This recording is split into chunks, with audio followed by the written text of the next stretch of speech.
Bien, seguimos. ¿Me escuchan? Sí, profesor. Sí, profe. Bien.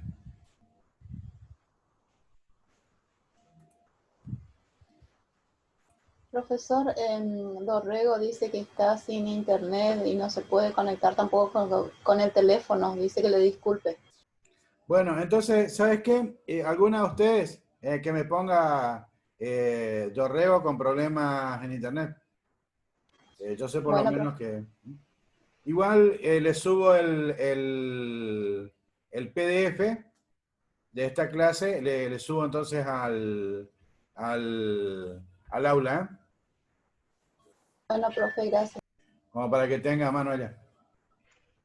Creo que ya subió, profe. Ah, bien, perfecto. El Seguimos que no entonces. subió, Bien. profesor, el ¿Sí? de lumbalgia. ¿Sí? ¿Te escucho? Este no subió el de la clase pasada de No, lumbalgia. no, no subí. A eso es lo que voy a hacer. No sé todavía si voy a subir el PDF o voy a subir el link para el video de la clase. Ah, bueno. O las dos Bueno, cosas. Pero ahora el fin de semana me encargo de eso. bueno, gracias. Bueno, seguimos con las escoliosis neuromusculares, que es el segundo tipo de escoliosis, ¿eh? Estas escoliosis tienen otro origen, tienen que ver con la capacidad para manejar, para regular la fuerza de los músculos que se insertan sobre las vértebras. Son curvas menos rígidas, pero pueden traernos problemas como alteraciones pulmonares, y tienen otra característica que es aparecen rápido, de manera que no dan tiempo al cuerpo en generar una curva que sea compensadora.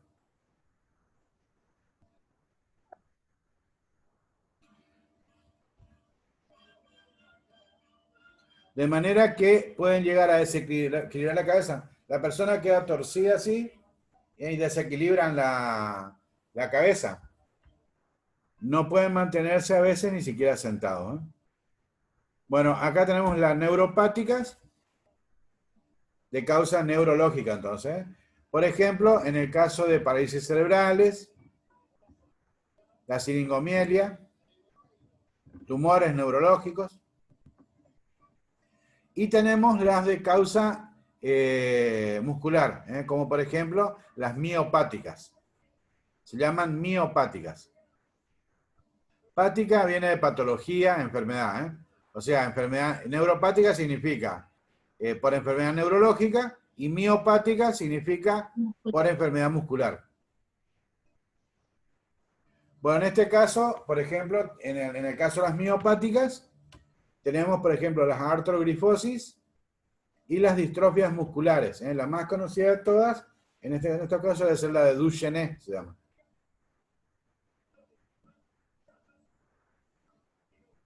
Bueno, y acá abajo tenemos un ejemplo.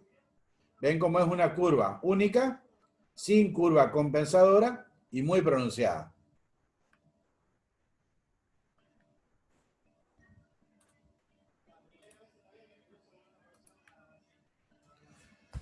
Bueno, y después tenemos un tercer tipo, que son las escoliosis de tipo congénitas. Para el mismo lugar, entonces. ¿Cómo? Bueno, las de tipo congénitas, que tienen su origen en alteraciones de la formación embriológica de las estructuras. Por ejemplo, podemos tener fallos en la formación parcial o completa de las vértebras. Entonces vamos a encontrar, por ejemplo, la aparición de vértebras cuneiformes, en forma de cuña,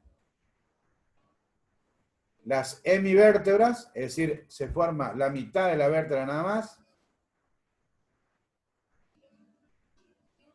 vértebras en mariposa, donde la zona media de la vértebra es más chiquitita que las laterales, vértebras mixtas, A veces dos vértebras están pegadas. A veces hay toda una barra ósea que corre a lo largo de las vértebras y las une.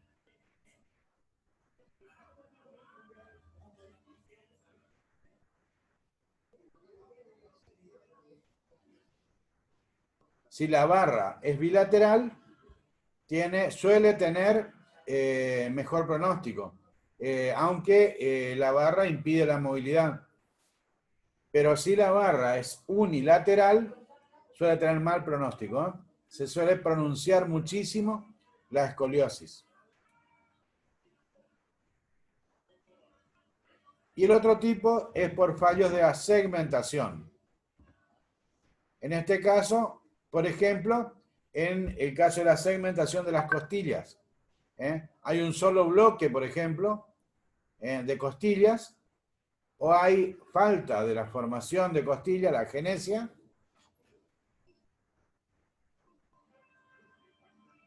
y nos va a provocar esto alteraciones en la alineación de la columna. Esto generalmente ya se ve en los primeros años de vida. Suele ser una curva simple. Ya les dije que las curvas más graves son las generadas por barras unilaterales. En cambio, las que tienen barras bilaterales no suelen progresar tanto.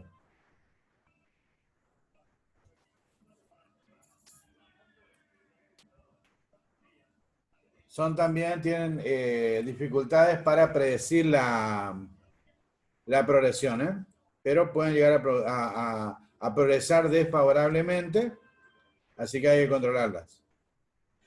Generalmente suelen ir acompañadas de otros problemas, otras malformaciones, malformaciones cardíacas, por ejemplo, el caso de la tetralogía de Fallot, el agujero interauricular, el agujero interventricular.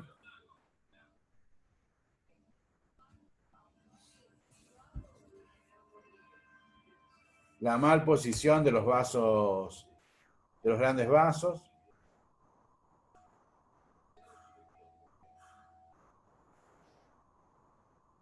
Y suele haber una malformación que acompaña esto, que es el riñón en herradura, se llama.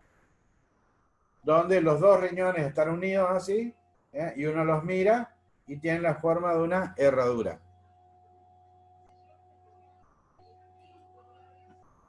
Responden mal al tratamiento.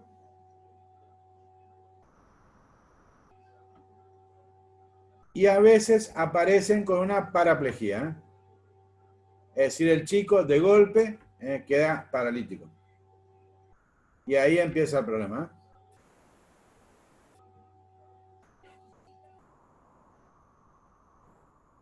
Acá tenemos algunas escoliosis congénitas. Y van a ver, por ejemplo, acá la deformidad de la vértebra. Hay una hemivértebra.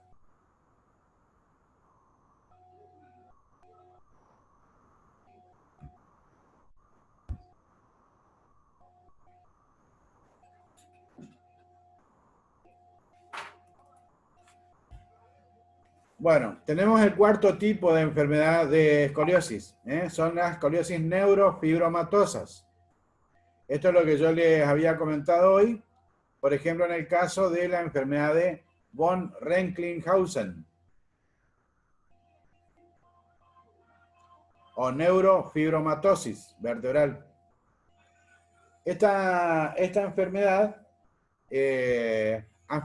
produce nódulos fibróticos o tumores fibrosos en los territorios o en los troncos nerviosos.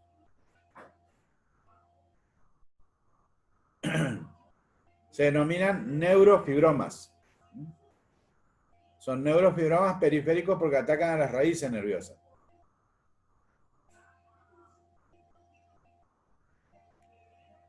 Se caracterizan, como ven acá en la imagen esta, son manchas de color café. Y generalmente hay alguna mancha más grande que suele estar en el lugar donde está el pico de la escoliosis, donde más afecta la enfermedad de von Recklinghausen. Suelen ser curvas cortas, pero bastante anguladas, es decir, una escoliosis intensa. Vamos a ver displasias en las radiografías, es decir, displasia de la alteración en la formación. Displasia de las vértebras.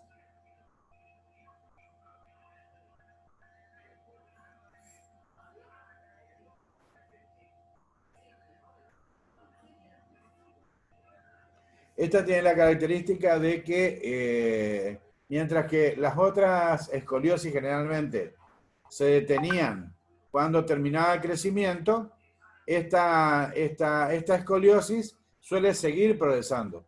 La neurofibromatosis suele seguir progresando, a pesar de que terminó el crecimiento. Y puede llegar a producir paraplegia.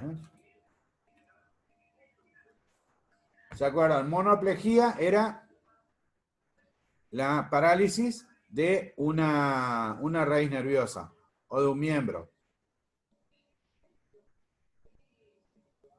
Homoplegia es la parálisis de los dos miembros del mismo lado. Paraplegia es la parálisis de dos miembros inferiores o de dos miembros superiores. Y la cuadriplegia o tetraplegia es la parálisis de los cuatro miembros.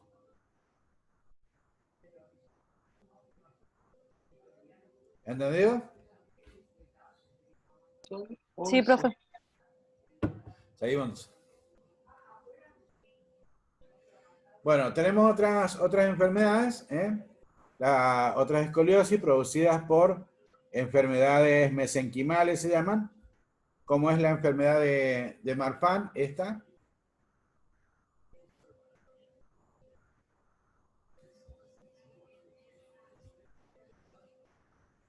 O la enfermedad de Ernest-Danlos, esta.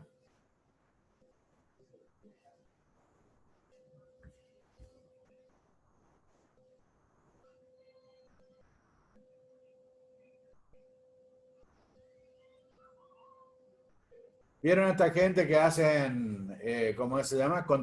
Los contorsionistas, que se doblan para Sí, todos lados, se meten, qué sé yo, en un baúl chiquitito. sí, ¿Vieron alguna vez en el circo? sí, sí, sí, Bueno, profe. generalmente tienen un toquecito de esta enfermedad, de Ah, Ehlers-Danlos. Sí. Acá, si ven en la imagen, van a ver la flexibilidad que tienen las articulaciones. ah, Pero no es una condición normal, ah, Estas son articulaciones que se luxan muy fácilmente. por favor. Pierden, digamos, su estructura funcional. ¿Qué es lo que le pasa en definitiva a la columna?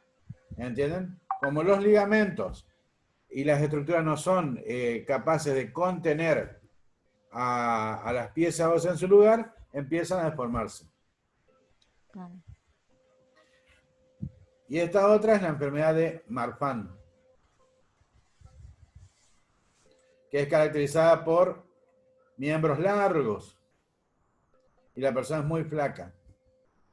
Y tiene en las manos lo que se llama aracnodactilias, que son huesos, son dedos muy largos.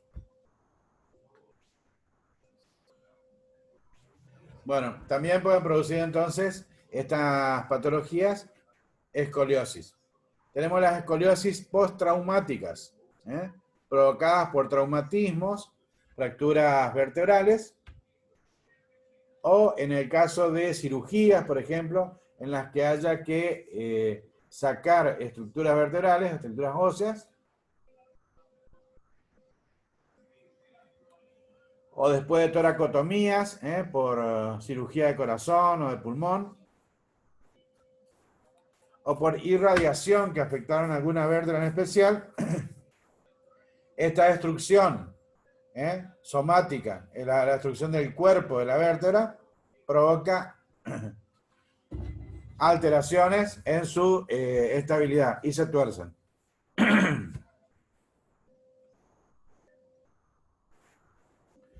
También puede ser por tumores.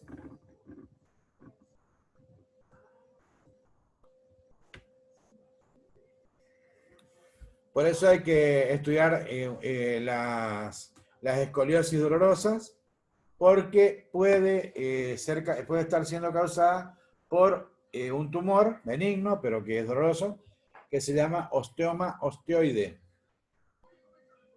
O puede ser producida por algún otro problema, como por ejemplo acá en esta vértebra, en estas dos vértebras, por un tumor que se llama histiocitosis.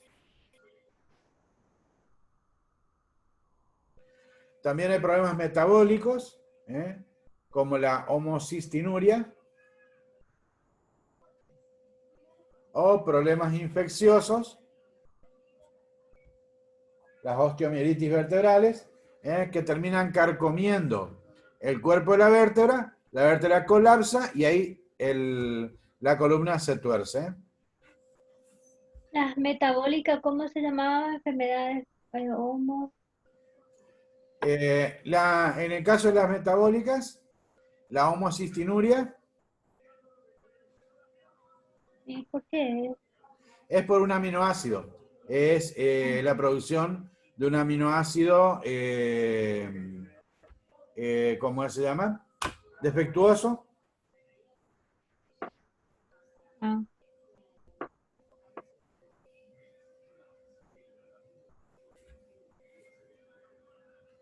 Bueno, esta es una clasificación. Después le puse esta otra, un poco más fácil, pero es menos específica. Esta es otra clasificación de escoliosis, más o menos parecida a la que habíamos hablado, pero hecha por otro autor. Yo particularmente utilizo más la primera que le dije. Me resulta más cómoda, a pesar de que es un poquito más larga.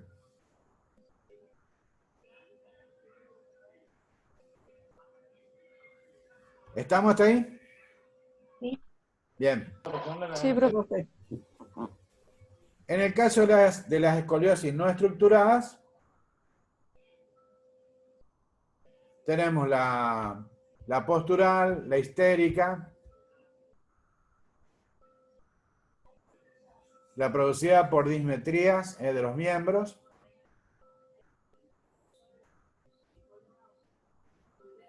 las contracturas pélvicas, y después tenemos las producidas por procesos inflamatorios. A veces hay, ante una infección urinaria, o ante un cólico renal, o ante una peritonitis, el cuerpo genera contracturas musculares de manera que la persona se queda torcida. Pero no es por un problema de la columna, sino porque hay un proceso inflamatorio que está generando una contractura en la zona.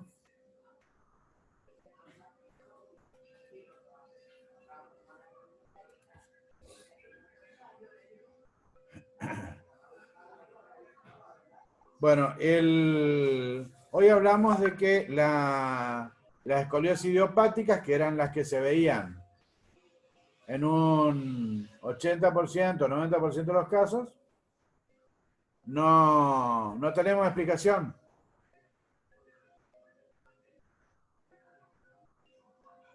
No sabemos la causa. Pero sabemos que influyen factores genéticos,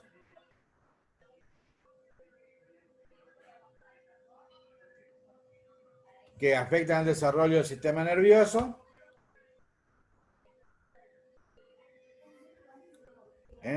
afectan el desarrollo del tubo neural, se llama.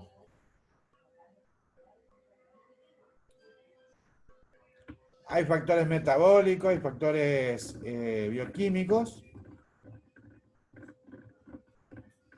como el déficit de la vitamina C, déficit de melatonina. Hay factores neurógenos también, que se deben actuar.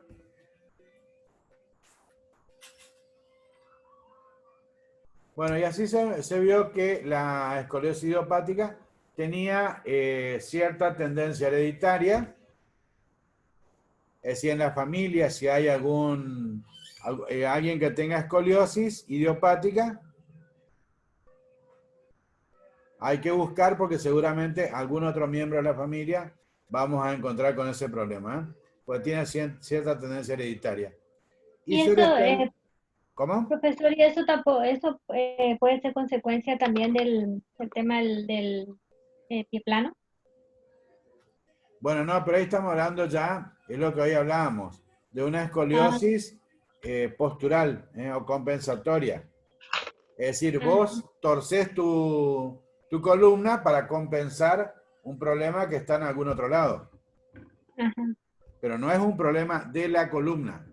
Es un problema que está en otra parte. Tu columna reacciona de esa manera nada más. Entonces, ¿qué es lo que tenés que solucionar? No tenés que solucionar el problema de la columna. No, a esa persona no la vas a ir a operar de la columna. Lo que tenés que hacer es solucionar pie plano. Ujú. Capaz que con una plantilla le evita una cirugía de columna. Sí, sí, totalmente. Exacto. Bien.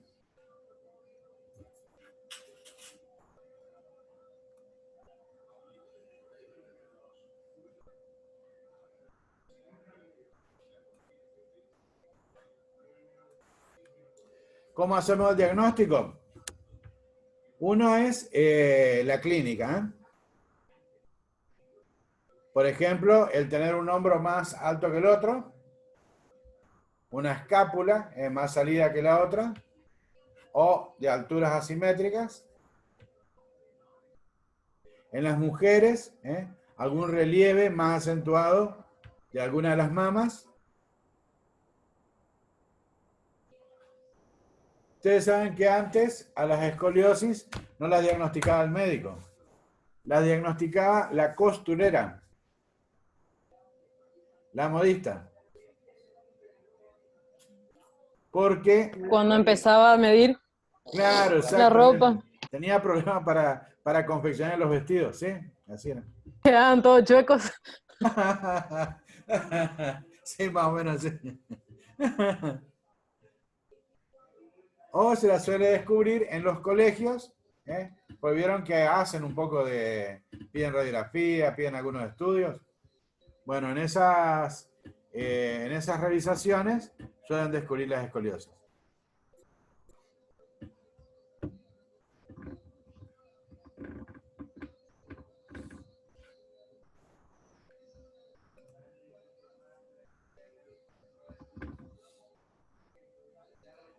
Acuérdense que más allá de la curva, por ahí puede no tener todavía muchos síntomas la escoliosis.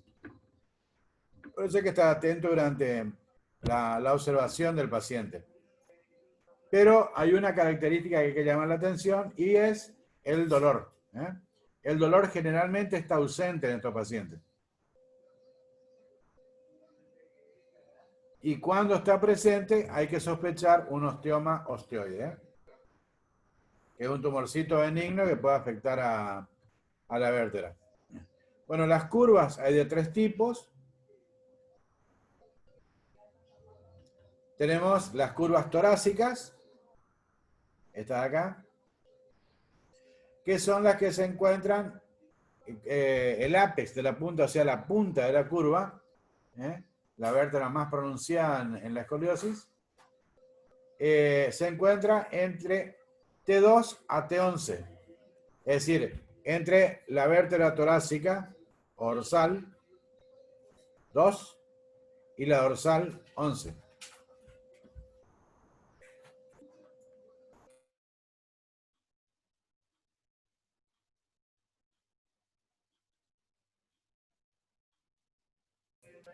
Bien, las curvas lumbares cuando están entre lumbar 2 y lumbar 4. Las toracolumbares cuando están entre torácica o dorsal 12 y lumbar 1.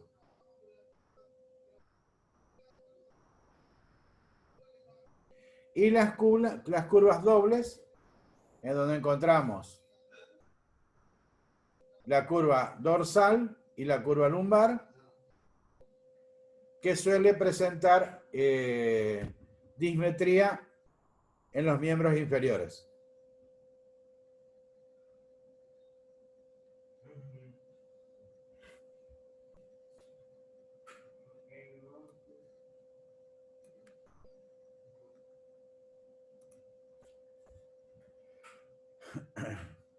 Como siempre, cuando evaluamos al paciente, hay que hacer una buena anamnesis, un buen interrogatorio, porque una de las cosas, por ejemplo, que se suele hacer cuando detectamos a un paciente con escoliosis es pedirle radiografías también a los padres. Porque suele haber esta cuestión hereditaria en la escoliosis. Entonces buscamos ya en la familia. Tenemos que hacer el test de Adams.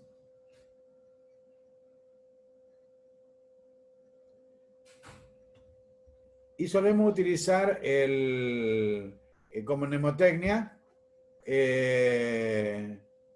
¿Saben qué es una mnemotecnia? Sí, No, para profe. aprenderse a hablar, para aprender una frase o una fórmula. Bien, perfecto. Como mnemotecnia solemos utilizar la palabra mirar. Cada una de las letras nos da una indicación. Tenemos que mirar la columna sobre todo durante los brotes de crecimiento. Tenemos que estar muy, pero muy alertas. Tenemos que, en el caso de que que nuestro paciente sea un niño, tenemos que inspeccionar la columna en la medida de lo posible. Si es posible acceder a una radiografía parado. Para el caso de la escoliosis, sobre todo una de frente. Acuérdense que las deformidades, las curvas, pueden aparecer a cualquier edad. Empezamos hablando de chicos que tenían de 0 a 3 años y terminamos hablando de personas más grandes. O sea, pueden aparecer a cualquier edad. Pero hay una edad clave, entre los 9 y los 13 años. Es la edad en la que más aparecen.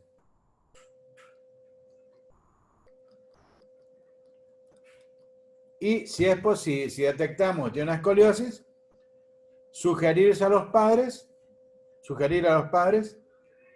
que se hagan una radiografía a ellos.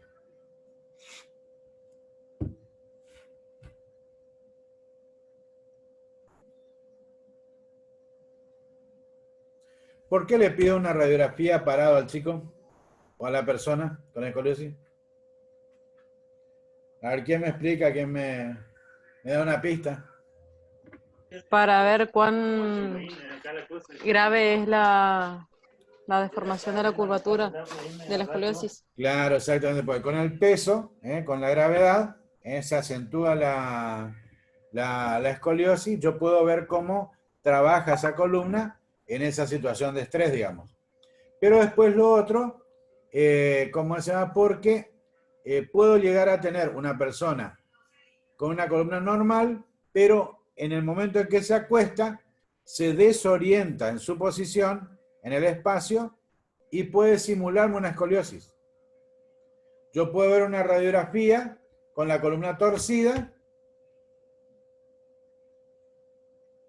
y resulta que la persona es normal.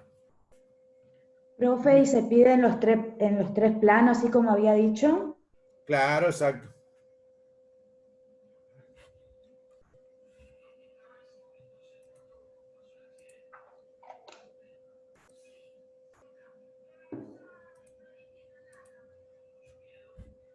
Bueno, al paciente lo vemos parado, vemos la nivelación de la pelvis, que no haya asimetría de las crestas ilíacas, en la cintura escapular, si los acromion y las puntas de las escápulas están a igual altura, son simétricas, y le hacemos la valoración del eje occipital, o test de la plomada se llama, donde dejamos caer una plomada desde el occipucio, acá atrás, o desde C7. Bueno, esa plomada tiene que caer en el pliegue interglúteo. Si es así y vemos que tiene una escoliosis, podemos decir que está equilibrada o compensada. Pero si la plomada cae al costado del pliegue interglúteo, la escoliosis no está compensada. Medimos la jiba con el test de AMS. Exploramos el sistema nervioso. Acá está, por ejemplo, el test de la plomada. ¿Bien?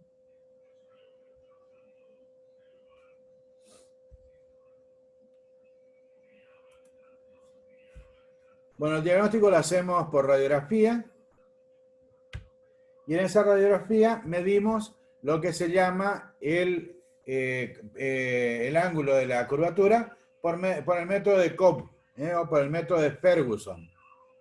El método de Cobb es el que más se utiliza y que básicamente consiste en buscar la vértebra superior de la curva, la vértebra inferior de la curva, tomar los platillos y trazar una línea a través de esos platillos. En el caso de la vértebra superior usamos el platillo de arriba y trazamos la línea. Y en el caso de la vértebra inferior usamos el platillo inferior y trazamos la línea.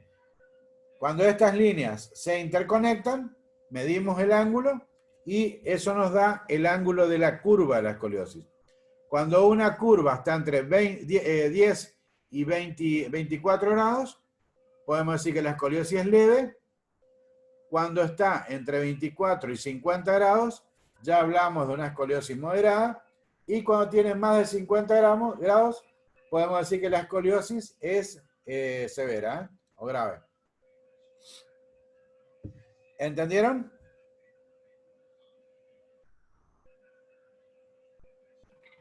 Sí, profe. Sí, profe. Ah, bueno, pues mucho silencio, escuchá. Sí, es que, yo estoy leyendo, ¿qué es lo que significa Ajá. deporte mayores? O eso está nomás en la figura. No sé en Debajo cuál dice- es eso. Acá abajo dice escoliosis, la leve, moderada y grave. Y abajo dice deporte mayores. Espera un O poquito. eso es. Ah, no, porque esta la saqué la diapositiva. Una de las cosas que hay que tener mucho cuidado es con las pesas. Ah, sí. Las pesas aceleran mucho las curvas escolióticas. Eso por Los supuesto que está complementos, profesor. prohibidísimo. Y sí. Bueno, las curvas pueden ser principales o secundarias. Las secundarias suelen ser las curvas compensadoras. Las primarias, que son las curvas que originariamente dieron la escoliosis, suele ser la más rígida, la más dura, la que tiene menos flexibilidad, la más grande. Y en el caso que sean 3 curvas, suele ser la del medio.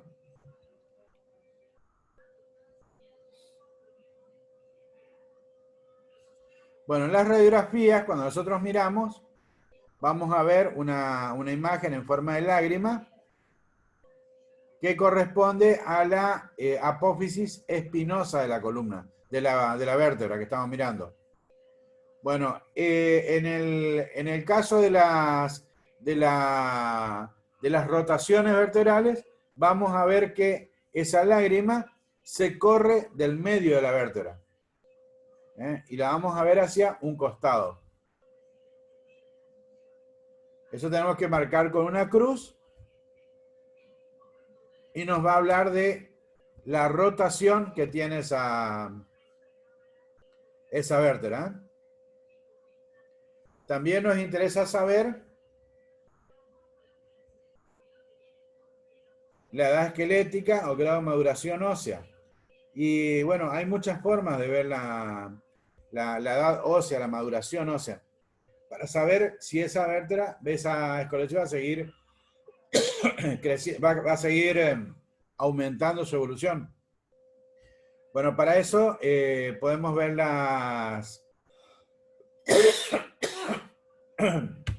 el cartílago de crecimiento de las alas ilíacas, que cuanto más calcificado esté, menos crecimiento le queda a esa persona. Cuanto más transparente sea ese cartílago de crecimiento, más inmadura es la persona y más crecimiento le queda. Es decir, que la escoliosis tiene posibilidad de crecer más. ¿Entienden? Yo miro una radiografía y digo, uy, qué transparente estos, ¿cómo se llama? Estos cartílagos de crecimiento. Lo que estoy diciendo ahí es, le queda mucho por crecer y la curva puede llegar a acentuarse. Si miro otra radiografía y digo, mirá, está casi todo calcificado el cartílago de crecimiento, entonces lo que estoy diciendo es, le queda muy poco por crecer, probablemente la curva no aumente. ¿Me entienden? Sí, profe. Sí, profe. Sí, profe. Sí, profe. El pronóstico. Hay varios elementos. Entre esos está el crecimiento, la característica de la curva y la historia natural de la escoliosis. Es decir, cómo fue evolucionando. Respecto al crecimiento, tiene peor pronóstico durante los periodos de crecimiento rápido. El más crítico de todos es la pubertad en la mujer.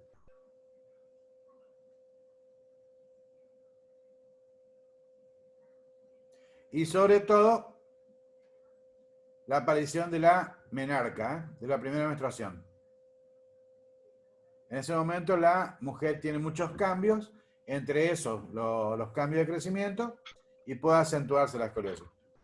La edad en el momento del diagnóstico es otro factor que tiene mucho que ver. Tanto es así que el riesgo de progresión es 3 veces mayor cuando los chicos tienen menos de 12 años al diagnóstico.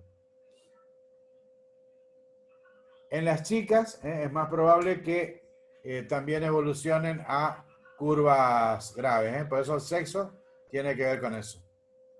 El tipo de curva.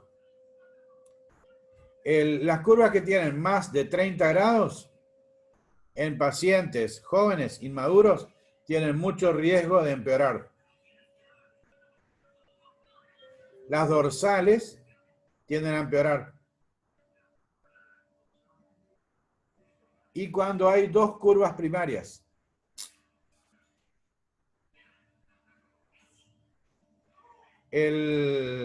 Las que tienen mayor rotación pueden progresar más. O sea, uno hace la maniobra de AMS y ve que hay mucha rotación, entonces esta curva va a progresar.